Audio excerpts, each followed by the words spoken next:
Love this podcast? Support this show through the Acast supporter feature.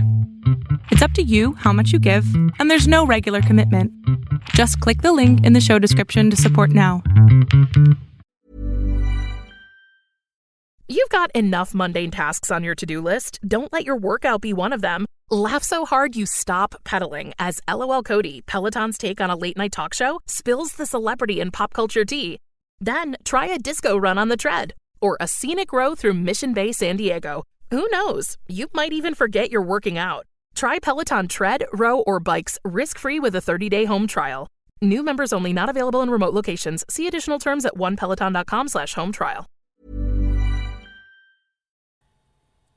Good morning. We want to talk today about epoxy floors. We get questions all the time about how much is an epoxy floor, what can I expect on the price of the floor. There are just so many variables that go into getting a price on an epoxy floor, and to give a price over the phone is just not fair to anybody. When you're Googling how much is an epoxy floor, it's giving you pricing that, yeah, maybe you can work off of in the beginning, but it's not taking into account all the other variables that may and will affect the actual cost. So just so you're not surprised when somebody gives you a price over the phone and then they show up and try to upsell you on everything, we prefer to come out on site and give you an actual professional consultation, which really means looking at the floor, touching the floor, measuring every linear foot of cracks, looking at any divots, seeing what condition the concrete floor is. Very important to do a density test. A density test is simply a scratch test. It looks like a tool that possibly a dentist would use. It's going to tell us how hard the concrete is. On top of that, we love to do a moisture test. If somebody's doing a floor for you and they did not do a moisture test, they're doing you a disservice because they have no idea if you have any moisture inside the concrete. Now, every time I ask a customer, they tell me, we never had any water issues. That's not what we're looking for. We're looking for moisture pressure pushing up through the concrete. You would not know that, especially in the winter, because you could have moisture inside the concrete and then it's frozen once the spring hits and you've coated your floor and it's not frozen anymore. You could potentially have some issues. So we like to do all these things. We like to meet our customers, make sure, whoever you hire, you should feel comfortable with, as well as the epoxy installer feeling comfortable with the client, knowing what to expect, knowing what the customer's expectations are. Sometimes you have a floor that's in super terrible condition and may not be able to be coated, or the client's budget is a little lower than what they're expecting, or they're not even expecting anything. They just want you to put an epoxy coating down and they're going to be fine seeing imperfections in the floor. So anytime there's an issue on a floor, it's typically the expectations were not given to us by a customer, or perhaps we missed them. We missed them on the estimate. So when you have somebody out for any type of estimate, super important that you go through what you expect.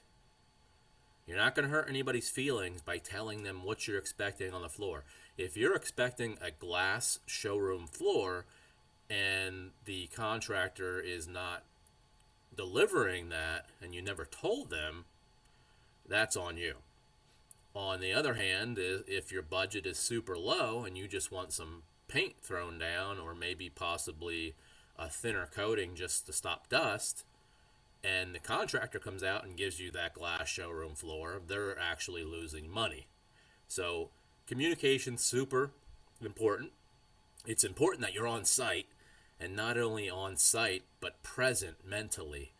It never fails. Sometimes I'll go out and somebody will be on a Zoom call, they'll be on their laptop, they're not paying attention at all, and at that point we know most of the time they're just fishing for pricing and they've had other companies out and the pricing is the most important thing to them. So That's not the way to get an estimate.